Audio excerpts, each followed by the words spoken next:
Assalamualaikum warahmatullahi wabarakatuh. Kembali lagi di channel Berita Mistis. Untuk kisah kali ini masih ada sebuah cerita dari tulisannya Misty Name. Dan untuk kisah yang akan saya bawakan kali ini, sebuah kisah yang berjudul Penantian Sang Penari Ledek. Dan sebelum kita lanjut ke ceritanya, tekan dulu tombol like video ini dan jangan lupa tekan juga tombol subscribe channel ini. Nyalakan juga lonceng notifikasinya agar tidak ketinggalan cerita-cerita lainnya. Dan buat teman-teman yang pengen membaca langsung ceritanya, nanti silahkan saja kunjungi linknya yang nanti akan saya sertakan di kolom deskripsi. Dan seperti apa untuk kisah kali ini? Langsung saja kita masuk ke ceritanya.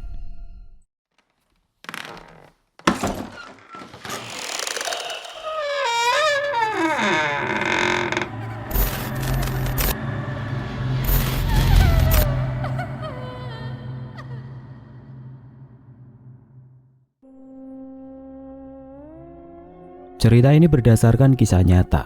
Nama di dalam cerita sudah disamarkan. Kisah ini dibuat sedemikian rupa agar dapat dinikmati oleh pendengar. Hidup dalam bayang-bayang kesalahan memanglah berat. Setiap kali tuduhan buruk datang menghujam dada, saat itulah rasanya ingin habis nyawa di tanganku. Aku hanyalah seorang penari yang menjadi profesi bukan abdi dalam diri. Di tengah hiruk-pikuk pasar dipenuhi dengan bincang miring pedagang. Tiap kali Sri datang, ia mencoba larut dalam bincang dengan tujuan menepis segala resah yang ia pikirkan. Namun kehadirannya seakan tidak dianggap. Sri tetap dipandang buruk oleh mereka. Dengan membicarakan segala sikap Sri yang belum tentu terbukti benar adanya. Sri, sudah tahu pasar ini banyak preman, kenapa pakai pakaian yang seperti itu? Tegur salah satu pedagang dengan sinis kepada Sri. Sri, gadis cantik nan anggun itu kerap kali mendapat hujatan dari siapa saja yang ia temui. Kehidupannya tidak tenang. Ia selalu dibayang-bayang dengan segala tuduhan yang belum tentu terbukti benar. Memang ada yang salah dengan pakaian saya, Yukasti. Pakaian saya saja tertutup, kurang-kurangilah iri dengkinya, sindir Sri dengan tegas kepada seorang pedagang yang bernama Yukasti. Mendengar sindiran Sri bukan membuat wanita setengah tua itu bungkam, malah semakin mencibir dengan kencang sampai-sampai terdengar oleh para pedagang lain di sampingnya. Halah, mau pakai pakaian seperti apa juga tetap kelihatan kamu wanita penggoda, gak tahu malu. Hinaan Yukasti tidak hanya membuat para pedagang lain tahu, tetapi juga dengan para pembeli yang berlalu lalang memenuhi pasar. Sepasang mata mereka langsung tertuju kepada Sri yang sudah kepalang malu dibuatnya. Mau bagaimana lagi, Sri harus selalu mengalah, berusaha tidak menghiraukan tuduhan serta hinaan yang selalu ia dapatkan. Tapi semakin lama, ia muak juga, apalagi ia tahu bahwa Yukasti masih tinggal satu desa dengannya. Sudah pasti orang-orang yang mendengar cerita miring dari Yukasti langsung percaya. Walau semua yang dikatakan hanya karangannya. Entah karena ia iri atau apa, Sri hanya tertunduk malu sambil mendesak-desak kerumunan pembeli yang masih memenuhi pasar. Ia ingin segera pergi. Meski sekencang apapun ia melarikan diri, teriakan kasar selalu menghantamnya berkali-kali. Pak, kerjun gelaga ya? Dengan tergesa-gesa Sri datang mengejutkan sopir angkot yang sedang larut dalam lamunan. Walah Sri, kenapa lagi kamu ini? Setiap keluar dari pasar selalu menangis, tegur sopir angkot yang Sri tumpangi. Rupanya ia mengetahui bahwa Sri sedang berusaha menahan tangis yang tidak henti membasahi pipinya. Di sisi lain Sri hanya terdiam. Ia sebenarnya malu untuk mengatakan apa yang terjadi padanya setiap kali ia pergi ke pasar. Lagi pula ia tidak ingin berlama-lama di sana. Saya ke pasar kan nimbrung ibu-ibu pedagang lombok dan bawang. Pedes matanya Pak, ucap Sri beralasan. Sopir tersebut hanya mendengus kencang, seakan tidak percaya dengan apa yang Sri ucapkan. Ya sudah Sri, kalau ada apa-apa mending pindah pasar. Saya tahu loh, pasar yang murah di daerah sini. Sekali lagi Sri tidak ingin mengatakan apa yang sebenarnya terjadi. Enggak usah, sudah cocok ke pasar ini. Ya sudahlah, semoga memang bukan hal buruk yang terjadi ke kamu, ucap sopir angkot tersebut. Sambil tancap gas mengantarkan Sri sebagai penumpang terakhirnya menuju Dusun Gelaga, sebuah desa yang cukup jauh dari pusat kota. Letak desa yang tepatnya berada di Kabupaten Semarang itu masih kental dengan tradisi nenek moyangnya. Salah satunya tradisi merti desa dan tanggap ledek. Sebuah tradisi yang dilakukan sekali selama setahun pada bulan tertentu, sebagai bentuk rasa syukur atas panen melimpah yang diberi oleh Sang Pencipta. Setiap kali tradisi itu diperingati, rasa syukur serta bahagia turut dirasakan oleh warga desa. Tidak hanya kalangan tua, tetapi juga muda-mudi di sana. Mereka merayakan dengan menggelar pawai karnaval menggunakan gunungan. Dilanjut dengan tanggap ledek yang mereka jadikan sebagai pesta selama sehari penuh. Tradisi itu pun mengundang suka bagi para penari ledek yang ada di desa. Kadang ketika sepi pemasukan, tanggap ledek yang digelar di desa menjadi sumber pemasukan yang datang secara tiba-tiba. Termasuk untuk Sri yang juga berprofesi menjadi penari ledek. Bukan hanya menari di desa sendiri, tetapi juga kerap kali menjadi langganan ke desa-desa lain. Maklum saja selain cantik, Sri juga menjadi salah satu penari yang elok gerakannya. Tentu siapapun yang melihat langsung terpikat oleh Sri. Hal itulah yang membuat warga desa terutama para wanita kagum. Di sisi lain, ada juga yang berusaha menjatuhkan karir Sri sebagai penari sebab iri. Oleh karena itu ia kerap kali mendapat hinaan. Tadinya hanya 1-2 orang saja, tapi setelah tahu karir Sri semakin naik, hinaan itu pun menyebar. Salah satunya karena Yukasti. Ia iri sebab anaknya yang bernama Ratna tidak sepopuler Sri di panggung tari, hingga segala cara dilakukan untuk menjatuhkan Sri. Sri, dari mana? Itu si Mbok nyiapin dagangan sendiri loh. Tegur salah satu tetangga Sri yang tengah menyiapkan dagangan untuk acara desa. Kebetulan hari itu merti desa dilaksanakan. Dari pagi hingga malam, tentu banyak warga yang memanfaatkan kesempatan untuk berdagang. Mulai dari es buah, sate, jenang, geblok, dan jajanan pasar lainnya. Termasuk Mbok Tun, ibunya Sri. Ia tidak pernah absen berdagang tiap kali merti desa dilaksanakan. Sri yang baru saja turun dari angkot itu pun hanya tersenyum. Syukur kali ini mereka bisa mendapat tambahan uang dari berdagang dan juga menari nanti malam.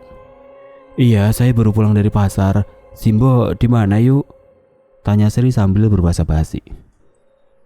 Dagangnya di sebelah balai desa, dekat rumah Mbah Bayan. Susul saja cepat, aku kasihan melihatnya. Sri tersenyum sambil mengangguk berkali-kali. Ya sudah, makasih yuk, saya duluan. Dengan langkah yang terburu-buru ia mengabaikan barang belanjaan yang belum sempat diletakkan di rumah. Sri berlari menemui ibunya yang berdagang di dekat rumah kepala desa yang mereka sebut dengan Mbah Bayan. Tampak dari kejauhan sepanjang jalan desa mulai ramai oleh warga. Beberapa anak-anak yang baru pulang sekolah turut meramaikan. Mereka tampak senang dengan tawaria, menjajal semua jajanan dan juga mainan. Melihatnya sungguh membuat Sri gembira. Di ujung jalan barulah terlihat wanita tua tengah menggelar dagangannya di atas meja yang tidak begitu besar. Dibantu dengan beberapa anak yang tidak sabar menunggu Mbok Tun menyiapkan dagangan. "Mbok!" teriak Sri. Ia berlari terbirit-birit menghampiri Mbok Tun. Wanita tua itu pun langsung memalingkan muka melihat ke arah Sri yang mulai mendekat. "Loh, ini kok dibawa kemari? Taruh saja dulu di rumah, Mbok bisa sendiri," ucap Mbok Tun. Ia menyadari bahwa Sri tidak langsung ke rumah menitipkan belanjaan yang tadi ia bawa dari pasar. Sri terkekeh sambil membantu Mbok Tun menata gendar di atas meja. "Halah, sebentar saja kok, kasihan Mbok sendirian. Kok nggak nunggu Sri?" "Kalau nunggu kamu nanti tempat ini diambil orang. Padahal di sini strategis, cocok buat berdagang." Mendengarnya Sri langsung menggaruk kepala. Ia tahu kalau ibunya selalu mengambil tempat di samping rumah Mbah Bayan karena dinilai strategis untuk berdagang. Apalagi itu jalan utama bagi warga untuk menuju balai desa. Tentu siapa saja yang datang ke sana langsung tertuju pada gendar pecel yang Mbok Tun jajakan. "Nanti Sri harus menari seperti biasa, paling habis Isya baru mulai." Mbok Tun terdiam, tidak menjawab ucapan Sri. Resah tergambar pada wajah keriput Mbok Tun yang sudah berumur. "Kapan kamu berhenti jadi penari ledek? Mbok khawatir dengan kamu, Sri." Bukan tanpa sebab ia mengatakan itu pada Sri. Beberapa kali ia mendapati Sri selalu menangis tengah malam, mengutuki profesinya sebagai penari yang kini dicap buruk oleh beberapa warga. Ia khawatir juga marah saat mendengar omongan miring tentang anaknya. Namun Sri mencoba lapang dada sambil mengusap-ngusap punggung Mbok Tun. Sudahlah Mbok, gak usah dipikirkan omongan orang yang buruk itu. Kalau Sri berhenti menari, dari mana kita bisa dapat pemasukan? Ia mencoba meyakinkan Mbok Tun kalau menari hanya ia jadikan profesi sebagai mata pencahariannya selama ini. Namanya orang tua pasti khawatir kalau anaknya dicap buruk. Kamu juga tahu bagaimana buruknya almarhum bapakmu. Mbok takut saja kalau karmanya jatuh ke kamu. Sambil menyeka air mata, Mbok Tun mencoba mengingat saat paling menyedihkan dalam hidupnya. Almarhum suami yang gila judi dan wanita itu sudah menjadi obrolan miring sejak dulu. Ditambah Sri yang kini berprofesi sebagai penari, turut menambahi luka batin untuk Mbok Tun. Sri tertegun. Perasaannya remuk tiap kali Mbok Tun mengingat lelaki tidak bertanggung jawab itu. Sejak kecil Sri selalu mendapat kekerasan fisik serta batin. Tidak jarang pula Sri memergoki bapaknya tengah bercumbu dengan seorang penari ledek di desa. Sejak saat itulah Mbok Tun sering melarang Sri untuk menari. Tapi mau bagaimana lagi, hanya itu cara satu-satunya yang bisa Sri lakukan untuk mendapat pemasukan. Apalagi umur Mbok Tun yang semakin tua tidak memungkinkan ia untuk terus berdagang. Ya sudah, pokoknya Mbok gak usah khawatir, Sri bisa jaga diri. Kalimat yang terlontar dari bibirnya, ia harap bisa menjadi pelipur lara bagi Mbok Tun. Sementara Mbok Tun semakin terdiam. Bagaimanapun juga ia tidak bisa melarang Sri yang kini berada di puncak karirnya sebagai penari. Mbok hanya berpesan pada kamu, jaga diri, jangan pernah berurusan dengan lelaki. Ucapnya dengan harapan Sri bisa menerima. Sri segera membalas dengan senyuman. Ia mengerti betul bagaimana bentrokan batin yang dialami oleh ibunya, terlebih kondisi ekonomi keluarga mereka yang masih kurang. Jika saja Mbok Tun melarang Sri menari, bisa-bisa mereka mati kelaparan. Namun mendapat kesempatan serta restu dari sang ibu membuat Sri bangkit. Setiap nasihat serta pesan yang diberikan selalu ia ingat sebagai bekal langkahnya. Dalam diri Sri tertanam sebuah janji yang tidak akan ia ingkari. Menari hanya sebagai profesi. Siang berganti dengan malam, tapi riuh desa tidak kunjung pudar. Semakin malam justru semakin ramai oleh para tamu berdatangan. Beberapa lurah desa sebelah pun diundang. Tidak hanya itu, bahkan warga dari desa yang terletak jauh pula rela datang hanya untuk menyaksikan para gadis cantik nan elok menari. Sungguh acara meriah, mengundang rasa bahagia yang menular kepada para warga yang berdagang. Bak mendapat rezeki nomplok sekali setiap tahun, begitu pula dengan para penari. Kadang kala kalau ramai pengunjung, mereka bisa dapat tambahan dari saweran. Sri, sudah siap? Sri terperajat mendengar teguran yang tiba-tiba saja datang. Ia yang tengah bersiap seorang diri di dalam sanggar pun tersadar dari lamunan. Ia menoleh pelan, menyadari seorang gadis cantik seusianya sudah hadir dengan pakaian menawan serta senyum yang sempurna. Ratna, cantiknya kamu, apa sudah ramai? Gadis cantik itu Ratna, anak dari Yukasti. Berbeda dengan ibunya, Ratna adalah gadis yang baik, bahkan tidak pernah menganggap bahwa Sri saingannya. Mereka menari selayaknya sebagai profesi. Tentu Ratna sama-sama mengerti perasaan Sri. Apalagi tidak jarang ia dengar ibunya membocorkan hal-hal yang tidak seharusnya kepada warga. Membuat Ratna terkadang merasa iba sekaligus bersalah pada Sri. Sambil mendekat ia mengusap pundak Sri. Sudah, lurah sebelah juga sudah datang. Ratna terkekeh sendiri ketika berbicara kepada Sri. Nggak biasanya kamu senyum-senyum sendiri, ada apa? Tanya Sri dengan antusias. Ia menyadari ada sesuatu yang membuat Ratna senang malam ini. Pipi merah menonjol yang terpoles perona semakin memerah saat Ratna salah tingkah. Anak lurah sebelah, kamu tahu kan yang namanya Aden itu? Bisik Ratna. Ia tidak ingin orang lain mendengar perbincangan mereka. Aden yang selama ini tinggal di luar kota itu? Ratna mengangguk mantap. Kini ia duduk menempel di samping Sri. Iya, dia kemarin menonton kita. Aku sudah terlihat cantik kan Sri? Sungguh gadis yang ada di hadapan Sri rupanya sedang dimabuk cinta. Ratna sontak berdiri sambil memutar badan memainkan selendangnya dengan apik. Pakaian yang ia kenakan selaras dengan riasan yang senada semakin membuatnya tampak sempurna. Jangankan lelaki, Sri yang melihat Ratna saja tersipu. Ia kagum dengan kecantikan gadis tersebut. Iya, cantik sekali. Jangankan Aden, aku saja terpikat melihatmu. Candaan Sri membuat Ratna semakin salah tingkah. Malam itu akan menjadi penampilan paling spesial untuk Ratna. Hatinya berbunga-bunga, ia sedang terpikat oleh lelaki bernama Aden. Bahkan sejak pandangan pertama ketika Ratna mendapati Aden menyaksikan tanggap ledek di desa sebelah. Lelaki berkulit putih bermata indah serta senyum manis sebagai pelengkap jarang ia temui di desa. Itulah sebabnya Ratna langsung terpikat saat melihat Aden untuk pertama kalinya. Kedua penari itu larut dalam bincang tawa sebelum mereka tampil untuk warga. Ketika waktunya tiba, para penari disambut meriah. Sepasang mata lekat pada dua penari yang memang menjadi primadona. Bahkan beberapa orang tanpa ragu ikut maju dan menari bersama kedua gadis cantik yang dipuja-puja. Puluhan hingga ratusan uang mulai mereka keluarkan sebagai saweran kepada Sri dan juga Ratna. Maklum saja, gadis muda dengan elok gerakan mereka selalu memikat siapa saja. Tanpa ampun mereka menari untuk membahagiakan pengunjung di sana. Ratna mulai mendekat kepada Sri, tapi tidak berhenti menari dengan seorang lelaki yang kini ada di hadapan keduanya. Ratna berbisik pelan, "Sri, Aden dari tadi nggak kedip ngeliatin aku kan?" Sri langsung mengarahkan pandangan kepada seorang lelaki yang paling mencolok di antara lainnya. Ia cukup tampan, duduk dengan gagah di samping orang-orang seusianya. Memang, Sri mengakui bahwa Aden mampu mencuri hati. Sialnya, hampir saja hati Sri yang tercuri. "Sri," tegur Ratna. Pandangan kedua gadis itu tidak bisa lepas dari Aden yang kini mulai beranjak mendekat. Ratna kegirangan. Ia menduga-duga siapa yang akan Aden pilih untuk menari bersamanya. "Sri, dia kemari, dia kemari."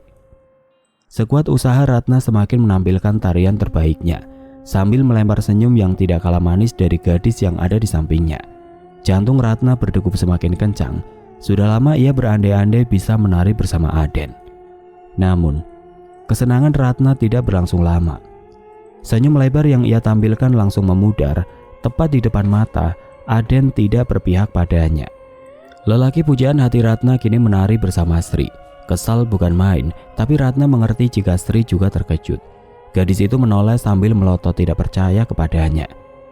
Bagaimana lagi, kesal hati Ratna. Ia berusaha menjauh, menari lebih jauh dari Sri. Dadanya seketika panas, sesak juga ia rasa. Bahkan dari kejauhan ia melihat Sri bersenang-senang menikmati tariannya bersama Aden. "Lihat saja kamu, Sri." Sejak malam itu rasa cemburu yang bersarang di hati Ratna semakin meruak. Bukan hanya cemburu lagi yang ia rasakan, tapi juga iri serta dendam. Beberapa kali Sri berusaha mendekat padanya, tetapi ia seakan tidak sudi melihat Sri. Apalagi beberapa malam selanjutnya, mereka selalu diundang ke pentas yang digelar di desa lain. Sialnya, setiap kali mereka menari, Aden selalu datang hanya untuk menyaksikan Sri. Dari sanalah dendam hati Ratna membawa niat buruknya. Ia semakin mudah terhasut dengan omongan miring tentang Sri. Tidak sampai di situ saja. Ia bahkan ikut menyebar berita buruk tentang Sri agar orang lain ikut membenci gadis itu. Dirinya kini sama seperti Yukasti, bak wanita pembawa kayu bakar kemanapun mereka pergi. Di sisi lain Sri semakin tertekan.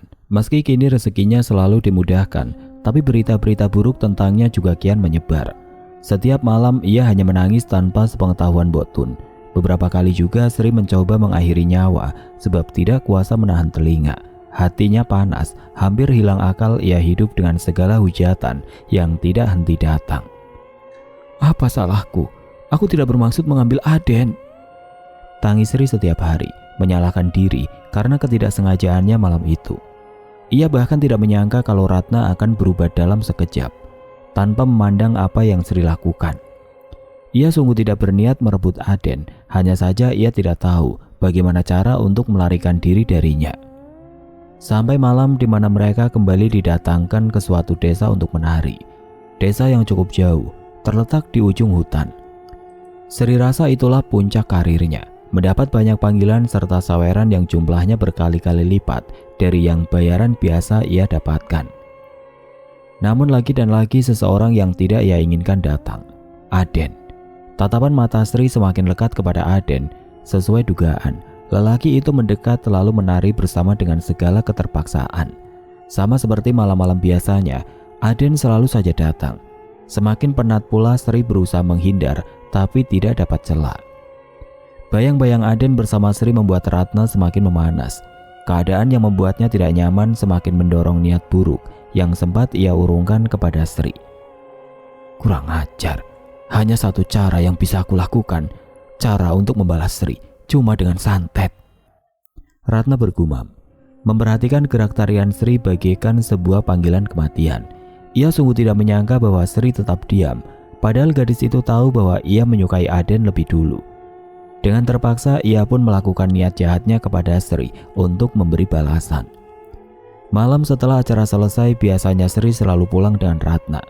Namun kali ini ia kebingungan. Tidak mendapati keberadaan Ratna di sekitar sana, bahkan di sanggar sekalipun. Sudah mencoba bertanya ke beberapa orang, tapi tidak ada satupun yang mengetahui kemana Ratna pergi. Sri terdiam, duduk seorang diri di halaman balai desa. Dengan raut wajah gelisah, ia memikirkan berbagai cara agar bisa pulang. Duh, gimana ini? Mana harus pulang lewat hutan? Kok tega Ratna ninggalin aku? Keluh Sri yang ternyata terdengar oleh Aden. Pemuda itu belum beranjak dari sana. Ia sedikit curiga melihat Sri yang tampak kebingungan seorang diri. Kenapa Sri? Tanya Aden dengan lembut. Kemudian duduk berdampingan dengan Sri. Sri tampak terkejut. Ia sontak menggeser duduk agar berjauhan dengan Aden. Mulutnya terbungkam. Sri hanya melirik Aden tanpa mengatakan sepatah kata pun. Bilang saja, dari tadi aku perhatikan kayak orang bingung. Sri semakin terdiam. Dalam batinnya ia juga membutuhkan bantuan untuk pulang. Sedangkan sedari tadi ia tidak kunjung bertemu dengan Ratna. Akan tetapi kalau ia mengatakan yang sebenarnya kepada Aden, pasti warga yang melihat akan semakin mencemooh. Ia begitu takut kalau warga mengatakan yang tidak-tidak tentang Sri. Sri menggeleng pelan. Enggak kok, Aden kenapa belum pulang? Dari gelagat Sri, bagaimana Aden bisa percaya kalau gadis itu baik-baik saja? Aden tersenyum sangat manis kepada Sri. Sengaja nunggu kamu Sri. Ratna sudah pulang duluan. Aku gak sempat menahan dia. Sudah, ayo pulang, biar aku antar. Ucap Aden dengan lembut. Mendengar ucapan Aden membuat Sri terbelalak. Mulutnya menganga. Ia tidak percaya dengan apa yang dilakukan Ratna. Yang benar saja, kapan Ratna pulang? Tanya Sri. Ia panik bukan main di sana. Meski saat itu juga ada Aden yang rela mengantarnya. Baru saja, jangan dipikir sekarang. Ayo pulang, keburu larut malam. Aku bawa motor. Aden sedikit memaksa, kemudian beranjak menarik tangan Sri. Kedua bola mata Aden lekat pada gadis cantik yang ada di hadapannya. Begitu indah bak sebuah rembulan bersinar terang. Sementara itu Sri dengan ragu-ragu tapi tidak memiliki pilihan lain. Ia mengangguk dengan mantap, lalu beranjak juga mengikuti Aden. Kamu gak akan berbuat jahat dengan saya kan Den? Celetuk Sri membuat Aden terkekeh. Untuk apa saya berbuat jahat Sri? Emangnya saya tega melukai orang yang saya suka? Sri segera mematung, pipinya memerah seperti tomat. Sambil tersenyum dengan manis, ia merasakan detak jantung yang tidak biasa di dekat Aden. Tapi kali ini lelaki itu memandangnya. Dada Sri berdebar, perutnya juga mulas. Apalagi saat Aden mengatakan hal yang tidak pernah ia dengar. Sri, ayo, malah diem saja. Goda Aden sambil mencubit pelan pipi Sri yang semakin memerah. Sikap Aden semakin membuat Sri jatuh hati. Selama ini Aden adalah sosok lelaki yang ia cari, tampan serta lembut hatinya. Iya ayo. Aden segera menarik gas motor. Melaju di bawah langit kelabu dengan sinar rembulan yang meneranginya. Malam itu sungguh malam yang indah bagi mereka. Pada akhirnya Sri jujur juga bahwa ia jatuh hati dengan Aden. Begitupun Aden, tanpa basa-basi ia mengatakan akan melamar Sri. Sungguh saat-saat yang tidak pernah Sri bayangkan datang pada hidupnya. Ia sangat bahagia. Tanpa merasa, apa yang ia lakukan akan membawanya ke dalam lubang petaka. Di bawah sinar rembulan mereka beradu tawa. Di saat itu juga Ratna melangsungkan aksinya. Di dalam sebuah rumah gubuk yang gelap dan pengap, dipenuhi oleh asap dupa yang menyengat. Bulu kuduk Ratna menegang menatap seorang wanita tua dengan rahangnya yang berbunyi, tengah memamak kinang. Mbah, apa bisa bantu saya? Ratna setengah ketakutan menyaksikan lendir merah keluar dari mulut wanita tersebut. Apalagi wajahnya tambah menyeramkan saat disorot lampu petromak. Gampang, mau dibuat gimana Cak Ayu? Tanya wanita tersebut dengan penuh keyakinan sambil menyalakan dupa terakhir lalu menyiapkan selembar kain putih yang diisi dengan tanah. Ratna melihatnya amat terkejut. Saya pengen dia diguna-guna. Apa bisa Mbah? Ucap Ratna terbata-bata. Wanita tua itu mendongak, menatap Ratna dengan tajam sambil perlahan mengelus rambutnya yang terurai. Ia mencabut beberapa helai rambut Ratna tanpa aba-aba, membuat Ratna sontak meringis kesakitan. Siapa nama orang yang mau kamu guna-guna? Sri Kusuma Astuti. Wanita tersebut mengangguk berkali-kali, bibirnya bergetar seolah sedang merapal mantra. Beberapa helai rambut Ratna tadi disatukan dengan tanah yang dibungkus kain putih. Kubur ini di samping kamarnya, tinggal tunggu sihirnya bekerja. Ratna terbelalak, kedua tangannya bergetar. Ia merasa jijik dan ngeri untuk menerima bungkusan tersebut. Baik, terima kasih. Setelah menerimanya, ia langsung beranjak sambil mengelus tengkuk. Apapun yang terjadi dengannya nanti, bukan tanggung jawab saya, melainkan tanggung jawabmu. Ketus wanita tua itu sebelum Ratna benar-benar pergi dari sana. Langkah Ratna terhenti seketika. Iya, saya pamit. Ia melangkah dengan cepat keluar dari rumah gubuk tersebut.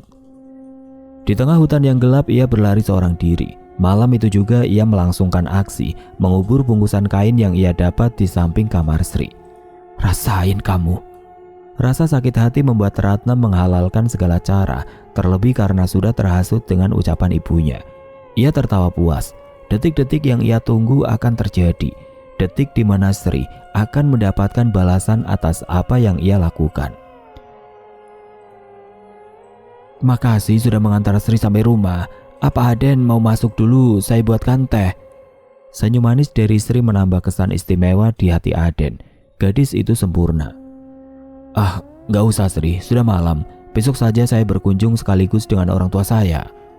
Balas Aden tanpa pertimbangan. Sri tertawa kecil, memperhatikan seorang lelaki tampan yang akan meminangnya esok. Ya sudah, hati-hati. Pada akhirnya ia melepas sepi. Keinginan Aden untuk melamarnya seolah menjadi obat dari semua permasalahan yang ia alami. Ia sungguh senang. Ia tidak sabar mengatakan kabar bahagia kepada Mbok Tun. Mbok, apa sudah tidur? Sri mau bicara. Teriak Sri sepanjang langkah sambil mencari-cari di mana keberadaan ibunya. Tidak berselang lama Mbok Tun datang dengan penat keringat yang ia sekat dengan tangan. Namun lelahnya tidak menjadi masalah setelah melihat senyum lebar dari Sri. Ada apa Sri? Tumben senyum-senyum sendiri. Tanya Mbok Tun penasaran. Mbok, besok ada seseorang yang ingin melamar Sri. Apa Mbok setuju? Tanpa aba-aba Sri mengutarakan niatnya. Sementara Mbok Tun ia sangat terkejut, sedikit tidak percaya dengan apa yang Sri katakan. Padahal ia tahu selama ini Sri hanyalah gadis pendiam. Bahkan ia tidak punya waktu untuk sekedar menyukai seseorang. Siapa Sri? Apa benar yang kamu bilang ini? Gadis itu sangat yakin. Iya benar, namanya Aden, anak lurah desa sebelah. Mendengarnya membuat Mbok Tun hanya mengelus dada. Di sisi lain ia senang, tapi di sisi lain ia khawatir juga dengan Sri. Sejak kapan kamu kenal? Kenapa tiba-tiba mau melamar? Mbok saja nggak tahu kapan kamu suka dengan dia. Baru beberapa waktu lalu, tapi Aden ingin segera melamar. Lagi pula Sri tahu kalau Aden lelaki yang baik. Balas Sri untuk meyakinkan Mbok Tun. Lama Mbok Tun terdiam. Ia menimbang-nimbang niat Aden untuk melamar. Bagaimanapun sebagai seorang ibu, tentu khawatir jika terjadi hal yang tidak diinginkan dengan Sri. Namun, hidup Sri bakal lebih tenang, jauh dari hinaan yang selama ini ia dapatkan. Kalau memang menurutmu baik, silakan saja Sri, biar besok Mbok yang menilai kalau dia sudah kemari. Ucap Mbok Tun mencoba ikhlas dengan pilihan Sri. Makasih Mbok, makasih. Sri terharu tidak sadar air matanya menetes begitu saja. Ia sangat bahagia. Sepanjang malam Sri tersenyum sendiri. Walau lelah, tapi tidak membuat Sri terlelap. Sedari tadi ia hanya menggulingkan tubuh di atas ranjang. Ia mulai berandai-andai, menunggu keesokan hari yang ditunggu datang. Namun tidak berselang lama ia sadar dari lamunan. Suara dentuman terdengar menghantam atap rumahnya, disusul dengan suara berisik seperti pasir yang berjatuhan. Sri beranjak dari ranjang. Saat itu ia tidak berpikir lain, ia hanya takut ada orang yang sengaja melempari atap rumah dengan batu dan pasir. "Mbok, siapa itu di luar? Kok lempar-lempar batu?" teriak Sri dari dalam kamar. Ia takut untuk keluar, akan tetapi tidak ada jawaban. Sri yang geram itu pun memberanikan diri untuk keluar kamar, mencari keberadaan Mbok Tun. Mbok. Hening, tidak ada jawaban dari Mbok Tun. Yang lebih mengejutkan, Sri tidak melihat Mbok Tun ada di dalam kamarnya. Kemudian ia mencari ke dapur, tapi apa yang ia lihat membuatnya geleng kepala. Panci-panci berserakan, beberapa piring pecah, bahkan lampu templok di dinding sudah jatuh sehingga seluruh ruangan itu gelap. Ia hanya bisa melihat samar perawakan Mbok Tun yang meringkuk membelakanginya. Wanita tua itu terdiam di sudut meja. "Mbok." Sri mendekat perlahan. Jantungnya mulai berdegup kencang. "Jangan mendekat, Sri." Gertakan itu terdengar dari Mbok Tun. Tapi yang membuat Sri heran, suara Mbok Tun berbeda dari biasanya. Ia sontak berhenti. "Kenapa? Mbok ngapain?" Dengan segala kekhawatirannya, Sri hanya takut kalau terjadi sesuatu dengan Mbok Tun. Namun rasa khawatir itu mendadak hilang. Mbok Tun berbalik badan, menggenggam pisau yang tajam hendak menghunuskan pada Sri. Melihatnya, Sri berteriak ketakutan. Ia berlari masuk ke dalam kamar. Dengan tangis histeris, ia terduduk di balik pintu menahan Mbok Tun yang mulai mendobrak dengan brutal. Semakin kencang dan semakin kencang, Sri mulai tidak bisa menahan. Hingga pintu itu berhasil terbuka, Sri terlempar beberapa senti. Tubuhnya menghantam kayu ranjang hingga hanya bisa merintih kesakitan. Sementara kedua matanya terbelalak, tidak ada seorang pun yang berdiri di hadapannya. Sungguh ia tidak percaya sambil mengusap-usap mata. Yang ia lihat ternyata benar, tidak ada seorang pun yang berdiri di sana. "Terus tadi siapa?" bisik Sri seorang diri. Perlahan ia bangkit lalu menutup rapat pintu kamarnya. Sri kembali merebahkan diri, tapi tidak habis ia berpikir apa yang sudah terjadi. Padahal jelas-jelas ia saksikan di depan mata Mbok Tun mengejarnya sambil menggenggam pisau. Lalu siapa yang mendobrak pintu? Berbagai pertanyaan serupa berputar di kepala. Sri begitu bingung. Ia mengurung diri di dalam selimut, lalu perlahan terlelap. Ia pikir keanehan yang ia alami hanya sampai di situ saja, tapi dugaannya salah. Tidak berselang lama suara dobrakan pintu kembali terdengar. Namun Sri hanya terdiam berharap suara itu segera menghilang. Kedua mata Sri ia paksa untuk terus terpejam. Ia takut untuk melihat apa yang sebenarnya terjadi. Bukannya hilang, suara itu bertambah kencang. Sialnya, Sri rasa pintu kamar tersebut berhasil terbuka. Jantung Sri berhenti berdetak sekian detik.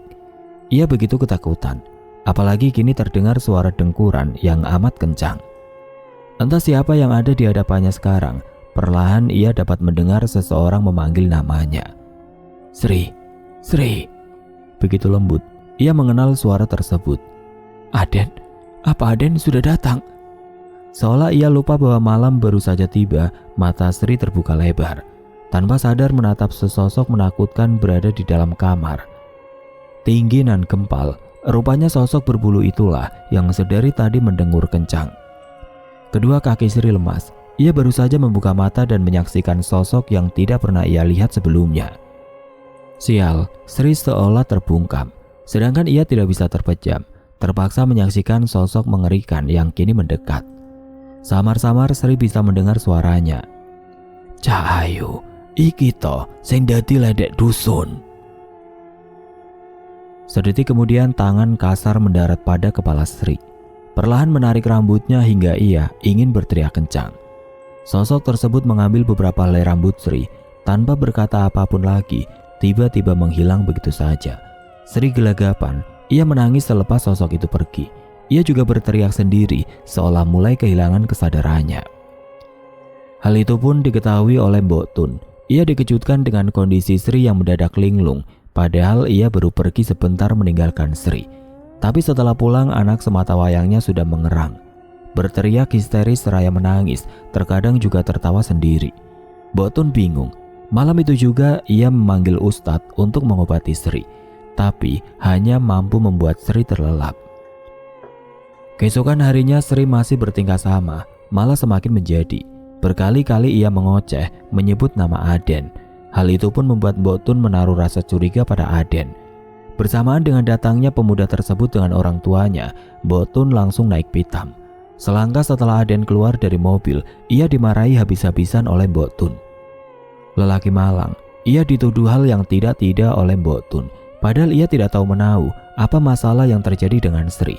Hingga beberapa warga mulai berkumpul mengerumuni mereka hanya untuk menyaksikan pertengkaran.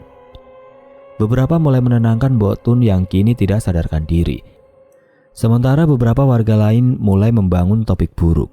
Apalagi setelah tahu keadaan Sri, warga yang ada di sana langsung berpikir kalau Sri menggunakan ilmu hitam untuk memelet Aden. Ada juga yang berpikir kalau Adenlah yang berbuat buruk kepada Sri.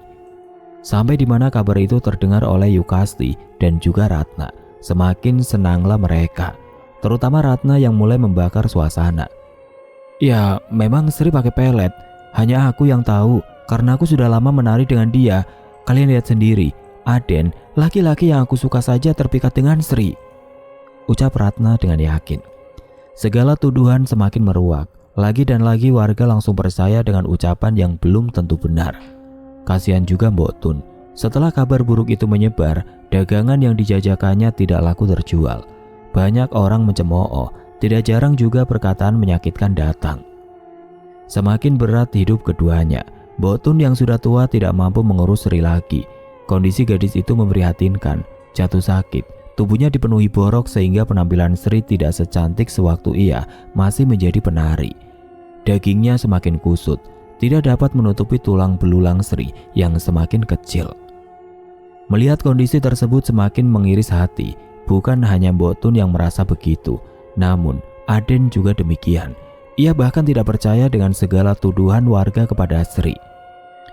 Berulang kali Aden melakukan yang terbaik untuk Sri, bahkan menyempatkan waktu untuk menjenguk, tetapi tetap tidak dapat mengambil kepercayaan Mbok Tun. Di mata wanita tua itu, Adenlah yang berbuat jahat kepada Sri karena tempo hari pulang bersama Aden sebelum kondisinya memburuk. Akan tetapi Aden tidak tinggal diam. Beberapa ustadz serta orang pintar ia datangkan untuk mengobati Sri. Entah mengapa ia begitu yakin kalau sakit yang diderita Sri bukanlah sakit biasa. Apalagi mereka sudah berupaya membawa Sri untuk ditangani ahli medis. Tidak kunjung membuahkan hasil juga. Aden terpaksa membawa orang pintar yang mungkin paham dengan kondisi Sri. Sulit untuk mengobati dia, jiwanya terlanjur dibawa jauh, ucap seorang pria tua yang tengah mengobati Sri. Di samping itu Mbok Tun hanya menangis meratapi nasib Sri yang menyedihkan. Kali ini hanya Aden yang bisa menguatkan. Apa maksudnya? Apa Bapak bisa melihat siapa yang melakukan? Raut wajahnya bingung. Kantung matanya menghitam sebab tidak tidur beberapa malam. Pria yang ada di hadapan mereka hanya diam, seperti memikirkan sesuatu yang sulit. Apa dia punya saingan? Setelah lama tidak ada jawaban, satu pertanyaan terlontarkan. Aden mengernyit. Ia berpikir sejenak, mengingat siapa yang mungkin berbuat tega kepada Sri. Ratna. Tiba-tiba terlintas di pikirannya satu nama yang selalu ada di sisi Sri. Selama ia menari, dua gadis itu yang menjadi primadona. Kemanapun mereka selalu bersama.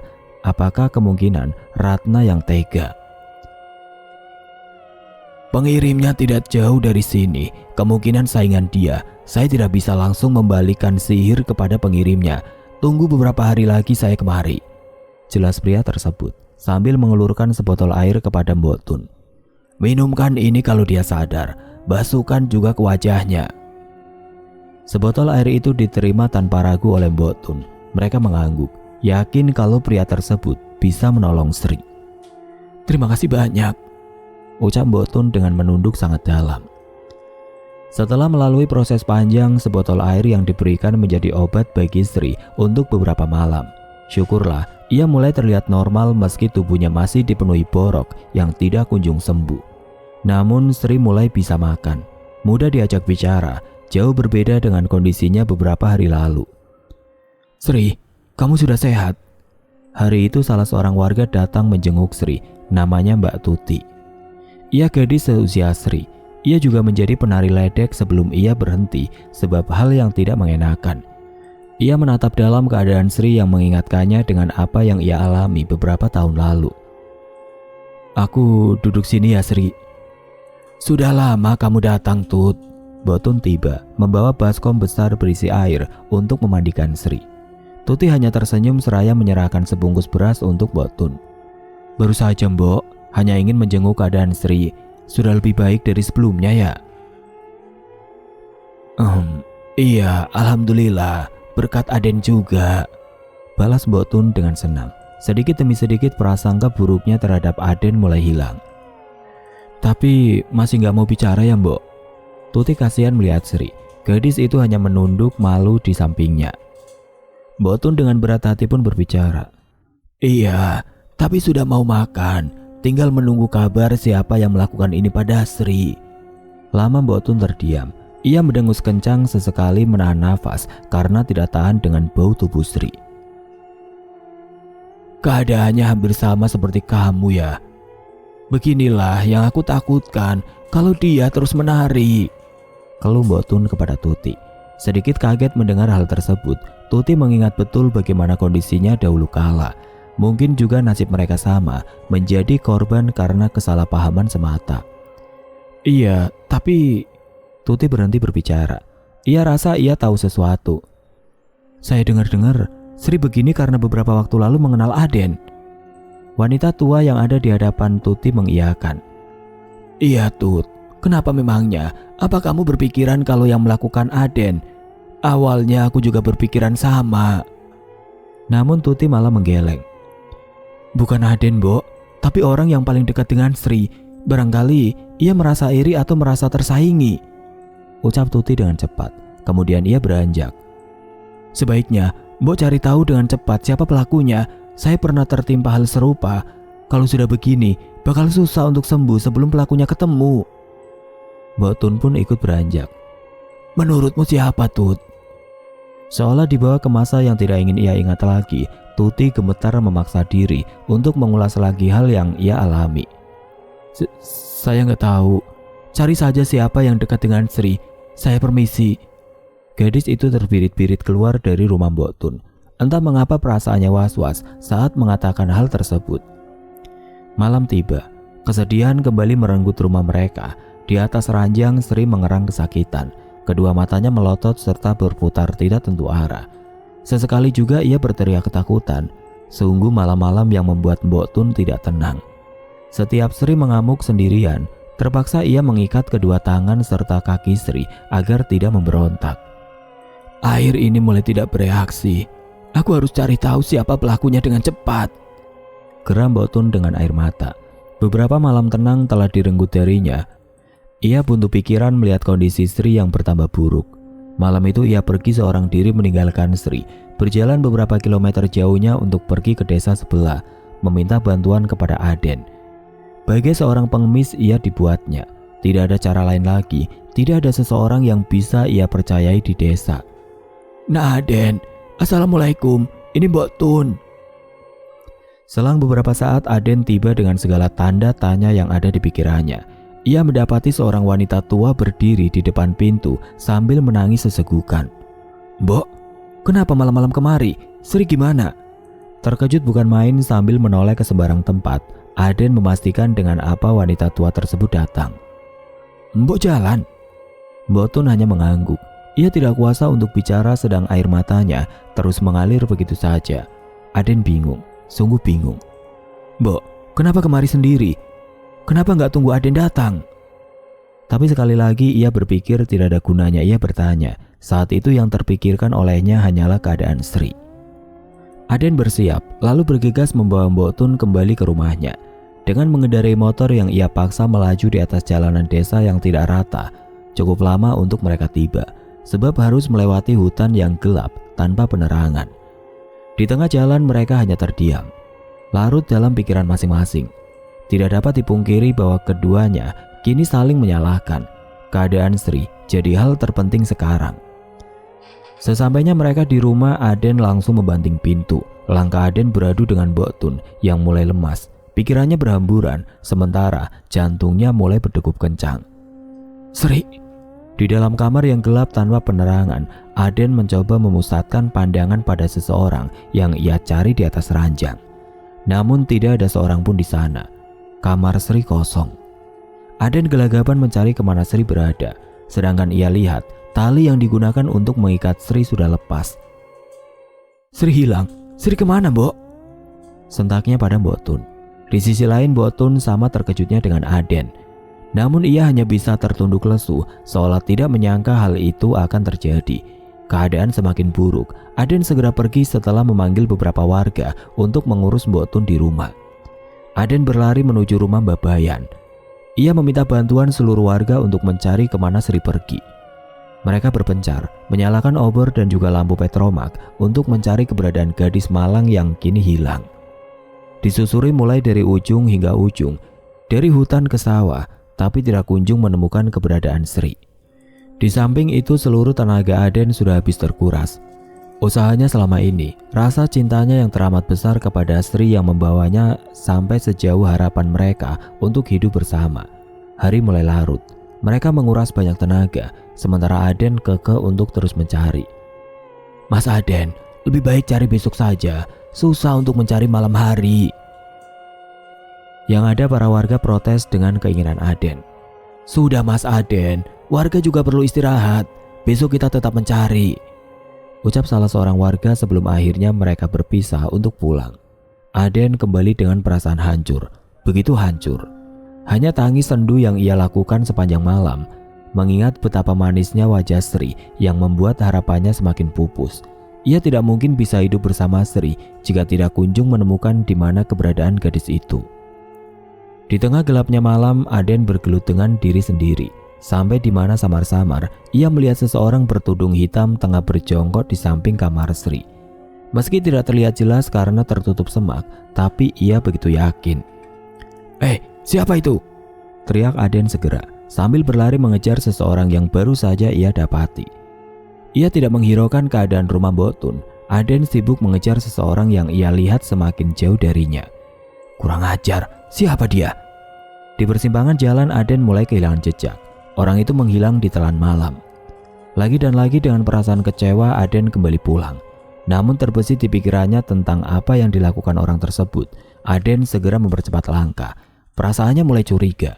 Jangan-jangan selama ini dia yang melakukan itu kepada Sri. Nafas Aden memburu, seolah jantung hampir lepas dari sangkarnya. Aden tertegun menangkap gundukan tanah yang baru saja digali di samping kamar Sri. Dengan ragu, tapi ia merasa bahwa itu penyebab Sri selama ini jatuh sakit. Sorot lampu petromak menjadi sumber cahaya baginya.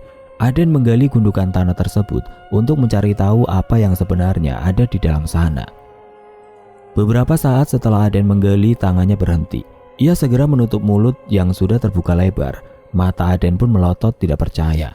Seketika sekujur tubuhnya lemas. Aden sontak berteriak histeris, membangunkan Mbok Tun serta beberapa warga yang ada di dalam. "Mbok, lihat ini. Lihat apa yang ada di sini," teriaknya sambil menatap sebuah bungkusan kain yang mulai dipenuhi oleh belatung. Tangis Aden pecah. Ia tertunduk kesal serta kecewa. Sambil memukul-mukul kepala, ia mengutuki dirinya yang tidak becus mengurus Sri selama ini. Apalagi setelah mengetahui apa yang ia temukan di sana. Disusul oleh Mbok Tun yang kebingungan melihat sikap Aden. "Den, kenapa Den?" Aden tidak sanggup untuk bicara. Ia hanya bisa mengacungkan jari sebagai isyarat kepada Mbok Tun. Dan benar saja, dapat ia duga, Mbok Tun menangis juga. Beberapa warga yang melihat semakin tidak menyangka. Tatapan sinis yang mereka beri kepada Aden berubah jadi rasa iba. Mereka tidak percaya kalau selama ini tuduhan yang mereka beri kepada Sri hanyalah fitnah. Yang sebenarnya terjadi, Sri adalah korban guna-guna. Kabar penemuan benda yang diduga menjadi sebab sakitnya Sri pun menyebar ke seluruh warga desa. Dan lebih gilanya, mereka mulai tahu kalau pengirim santet tersebut adalah salah satu warga yang ada di sana. Malam itu juga pencarian mereka lanjutkan, sekaligus mencari siapa warga yang berani bermain sihir di antara mereka. Mereka berpencar kembali sambil meneriaki nama Sri. Beberapa warga mencari dari hutan hingga sawah, beberapa yang lain bergegas menyergap kediaman Yukasti dan juga Ratna. Sementara itu Aden masih menjaga Mbok Tun di rumah. sambil mendatangkan kembali dukun yang mengobati Sri.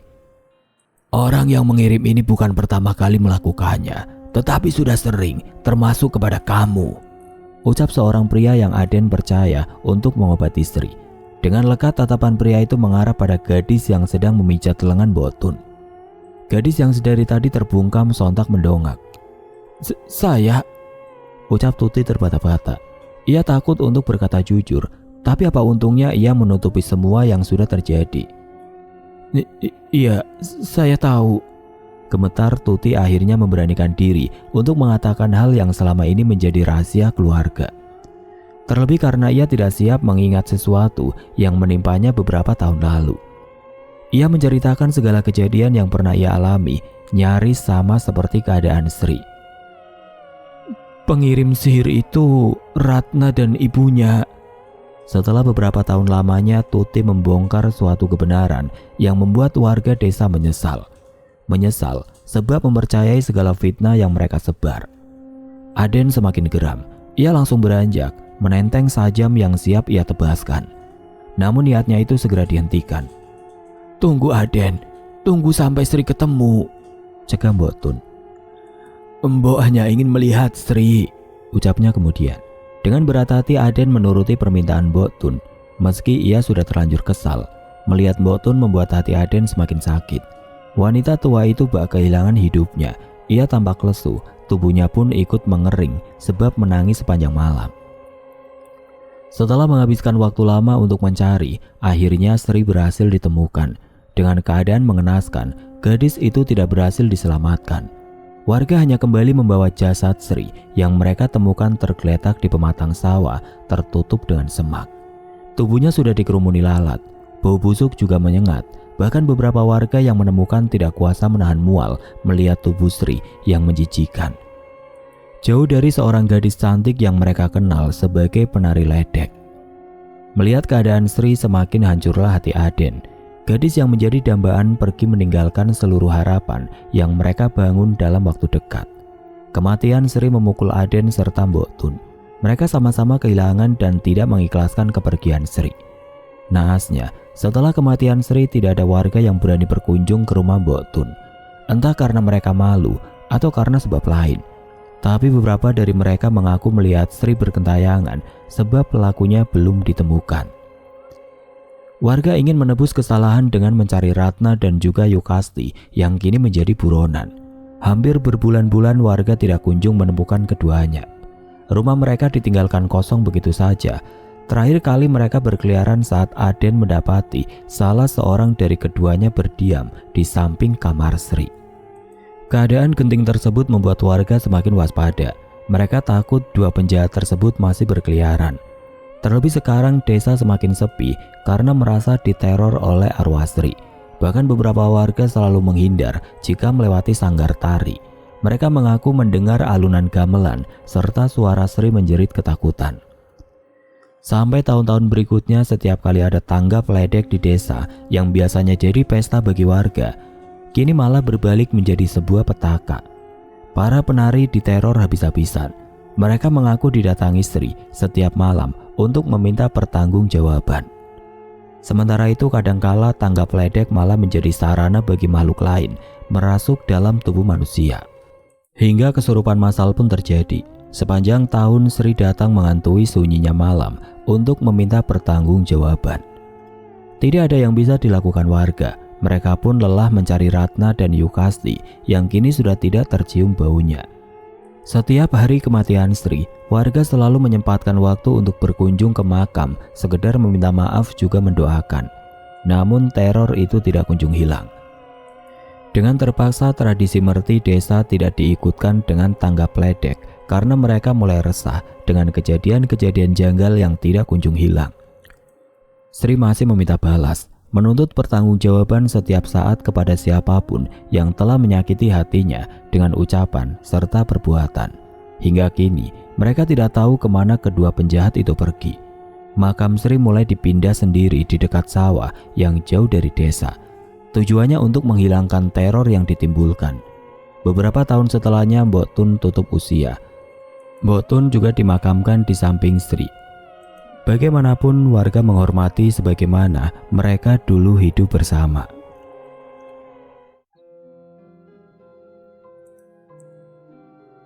Oke teman-teman, sekian untuk kisah kali ini. Bagaimana menurut kalian tentang kisah ini? Tulis komentar kalian di kolom komentar. Dan semoga apa yang sudah saya bagikan dalam kisah ini dapat dijadikan pembelajaran untuk kita semua. Dan buat teman-teman yang baru bergabung, jangan lupa untuk like, komen, share, serta subscribe channel ini. Dan nantikan kisah-kisah horor berikutnya tetap di channel Berita Mistis. Wassalamualaikum warahmatullahi wabarakatuh.